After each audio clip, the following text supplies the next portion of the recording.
All right, so there's been moments where I'll look things up, right? And then you ever feel, I don't know if this has happened to anybody, but you ever feel like you're researching things and you're studying things, and then certain things click and you're like, oh shit. And then you feel like you discovered something, you know what I'm saying? And you're like, yeah, I wonder if this was ever mentioned before, or discovered or whatnot. And then you look later on that it was mentioned or discovered already. You know what I mean? But then here's the thing.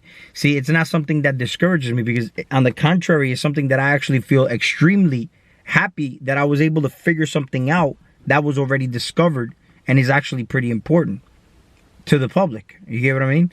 And it's cool because I'm like, you know, me, for example, I'm what matters to you out here is what matters to you. And we're nothing, really, you know?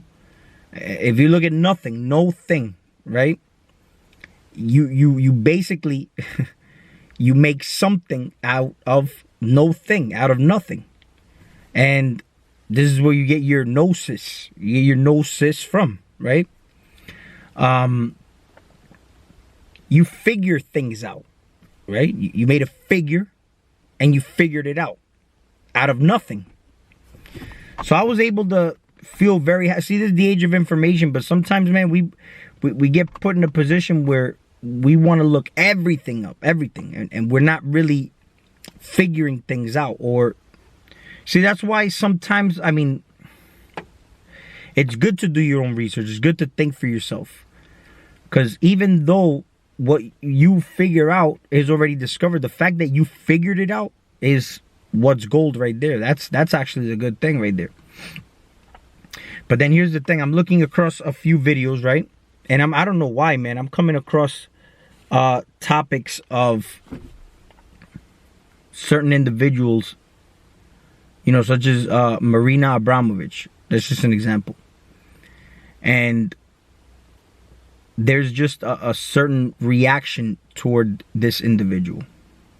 You know what I mean? So I decided to do some research on her and whatnot. And she's an artist. And I made a video on, you know, life is art. You know, you have martial arts. Everything is art. You get what I'm saying? You are the artist, you know? And there's a lot of judging that goes around what this individual Marina does. And the thing is that, see, one thing I've came to a realization that when something triggers you or something that you really need to sit back and just look at it. You know what I'm saying? It's triggering you. But the first thing that people want to do is judge. Where if you really look at it from a different perspective, you'll start to see that it is whatever she's doing is just a path. That's a path that she is on. You are on your path. This is why some people say, yo, stay on your lane. You know what I mean? Don't cross my path. It's just that's a path.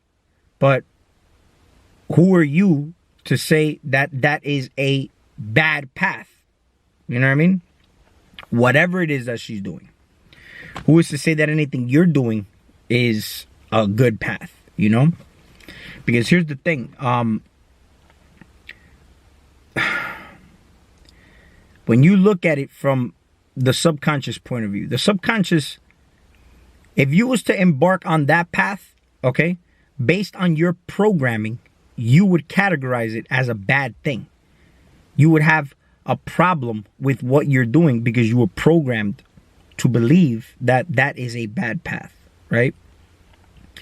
This game is all about you. It's just basically all about you. You know what I mean? It's basically all about your perception. If you start to notice that you're here by yourself and you start to notice this little by little, it would leave no room for judgment of anything, of any kinds. Even what the government does, what anybody does. Because, see, there's nobody that's out to get you but you. You're like at war with yourself. If you feel like you see a lot of things outside of you and they're triggering you and those things, that means that you're at war with yourself. And it's funny because, you know, I look deep into her shit and I mean it's some far out shit. I mean, but then again, it's not your lane, it's not your path. You have to figure out what works for you. See, here's the thing. Everybody's here doing what they need to do at the level they're at. I've mentioned this before, right? For you to have certain... See, the body is very limited. It's very limited. Now, everybody has different ways of acquiring energy, okay? And that's going to be a different video because there's different topics that can go into like vampirism. It can go into, reciprocity. It can go into different things, which I don't want to talk about right now. But it's a path. You have left-hand path, right-hand path. It's a path. But based on programming, you compartmentalize it as a bad or good when it just is.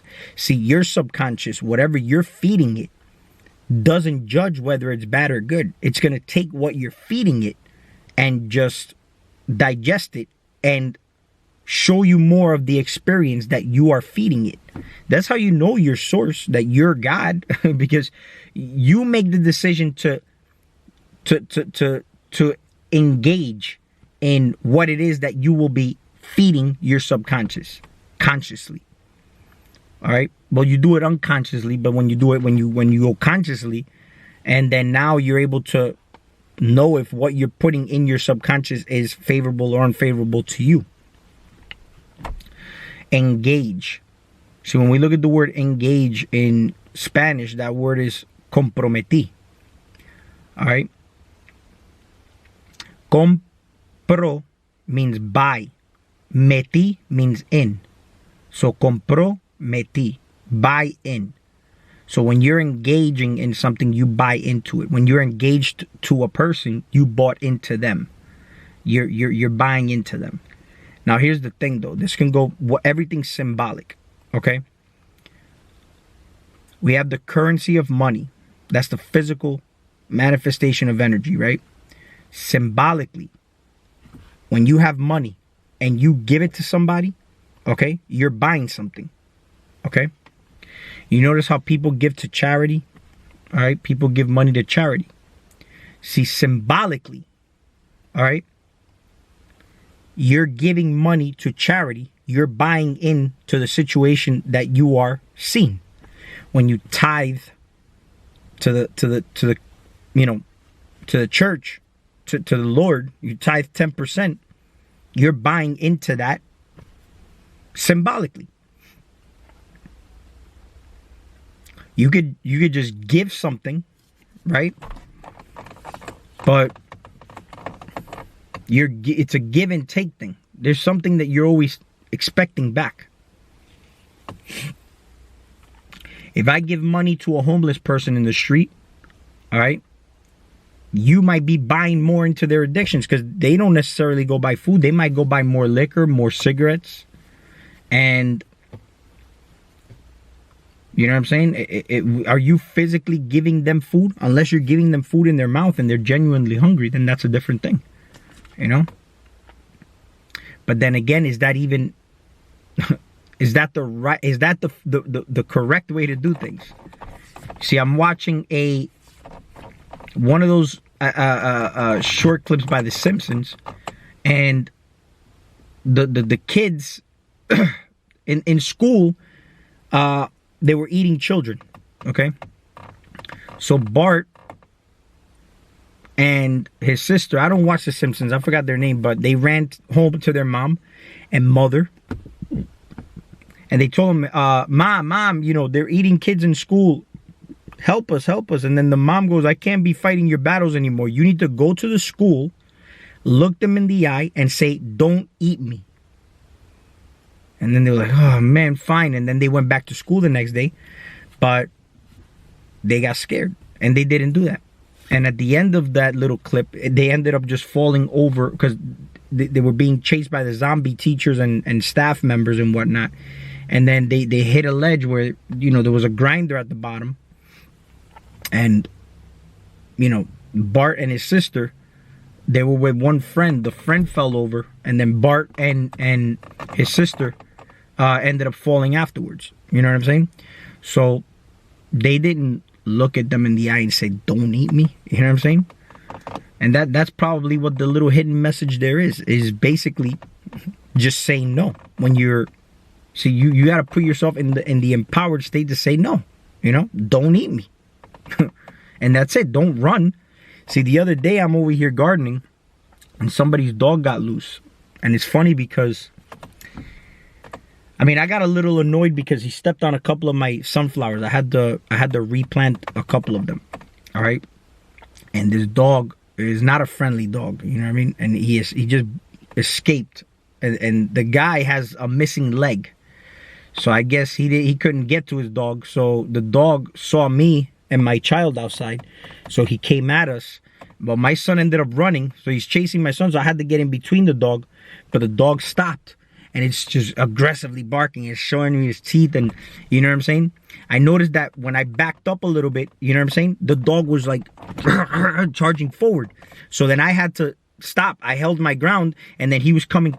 He started to try to come close. He's barking, trying to come close. So then I was like, get back, like that. So then I'm walking toward it, and now it's walking a couple steps back, and then it tries to give you that like a flinch forward to try to intimidate me. So I stood my ground, and I had to stand there because I noticed that the moment I took steps back, he was coming forward, but the moment I walked toward him, he was going backwards. It was kind of like we were dancing. You know what I mean? And this is what I'm noticing, man. It's the same thing just in life, man. Sometimes you got to stand your ground, or sometimes you have to be the one to press the action a little bit. You know what I'm saying? And the dog ran away. I got in my car right afterwards. And that dog came back out and came out looking for me. But he didn't come in my yard. He was just outside looking for me. He ended up going back inside. I had to go tell the neighbor, like, yo, dude, what the fuck? What happened to your dog, bro? You know what I mean? And he was like, man, he escaped. And, I told him, bro, he could have bit my son. You know what I mean? But that's another topic of discussion, man. I don't even know why I even got so deep into that topic. But the whole point of this is that you have to figure out, everything's a mirror. Everything is a mirror. There's people who you could come on and hate on people, or you come out and spread positivity, or you can come out and basically empower people. Whatever your decisions and choices you make, you do that, and that's your path. That's on camera. You gotta understand though, the viewer. That's why they say viewer discretion is advised. You have to use discernment on what you're watching. You get what I'm saying? There's a lot of information out there, but not everything is going to serve you. Sometimes certain information sounds good. It's just because you're eating. And certain foods taste really fucking good, but it doesn't mean that it's good for you. You know what I mean? But we already, like we speak on, the mind is all, the universe is mental, right? So the food can't hurt you if you don't believe it can hurt you. But there's a lot of programming to show you that it hurts you. And then they want to sell you more of it. And then when you eat it, what happens? You feel guilty. See, the guilt is the shit that fucks you up, is the guilt. See, if you're going to do something, don't feel guilty about it, right?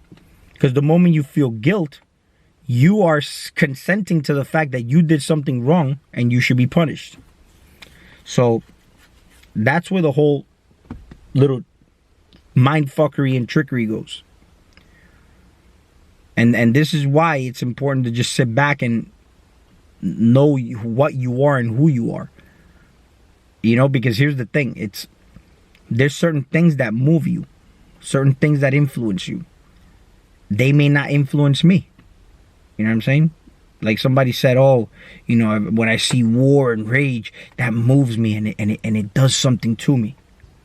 Because it's what you tap. See, they talk about past life regressions and all that. See, I believe that we've been everything, everything that's here on the planet. My past life could have been your past life. And your past life could have been mine at some point.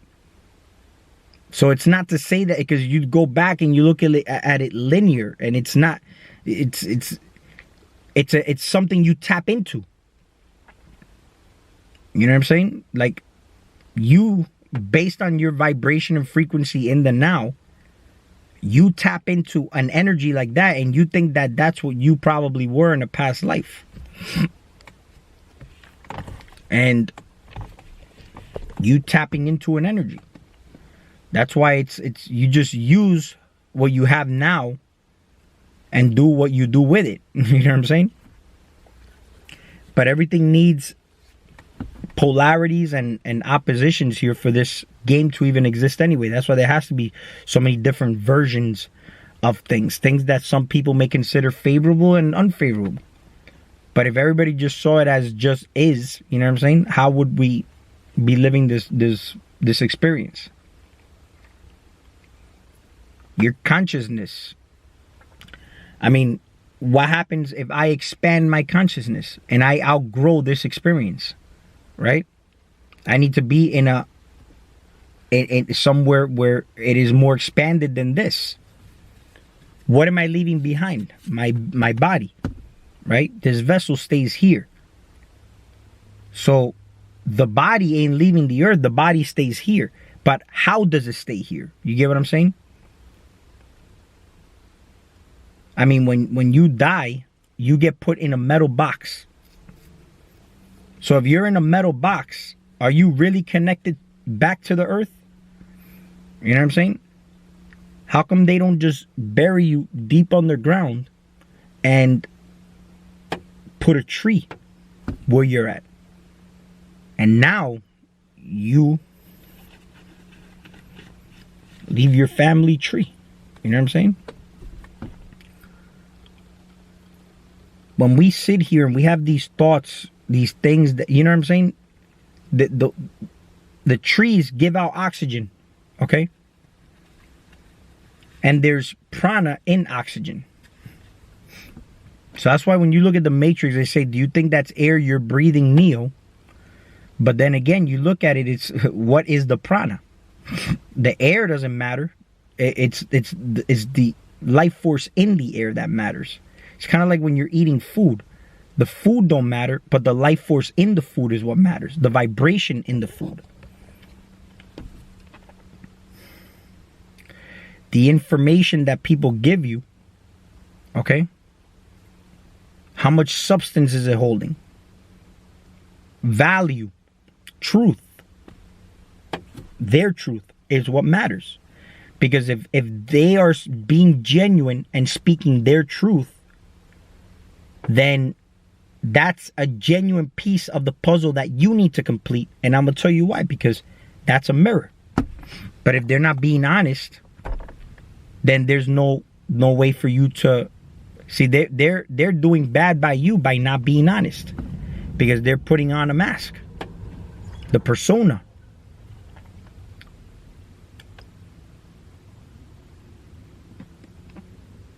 See, there's a lot of fears that I've had to and even am still trying to overcome. See, I'm not going to come here and say I'm not afraid of anything. You know what I'm saying? But it's about, do I feed my emotion into that fear, or do I become as present with the fear as possible, because it puts you in the most present moment?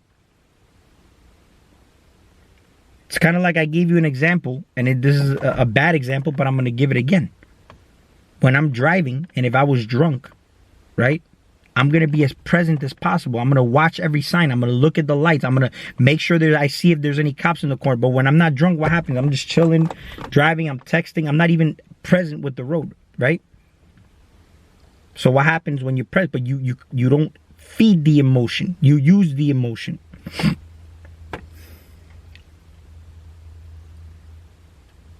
And it's a rush, right? It's a rush. I mean, people like fear. People don't realize they like fear. They like fear. That's why they watch scary movies, go into haunted houses. You know what I'm saying?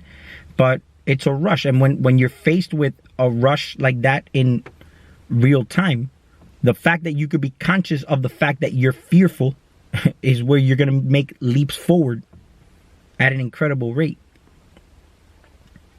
I don't really care what anybody would think of me. You know what I'm saying? But it is a fear I had at one point where it was detrimental. Because it's like the way I grew up in the bodybuilding industry. I was very vain. You know, I did a little bit of acting, modeling, and whatnot. And I know there's deep-rooted things like that within me still. You know what I'm saying? But that's a journey that we have to... It's something you work on. You get what I'm saying? Something you just work on. So I hope this video made sense. You know what I'm saying? I haven't made videos in a little while. I've been very, very busy with the garden. I've been, you know, hanging out with my son now that he's not in school and you know, this whole quarantine thing. I've actually been doing a lot of meditation, a lot of thinking also, you know. And I did a live. It came out really cool, man. It was a really fun chat. You know what I mean? But videos I haven't done, you know. But yeah, that's all I gotta say for now. We'll talk soon.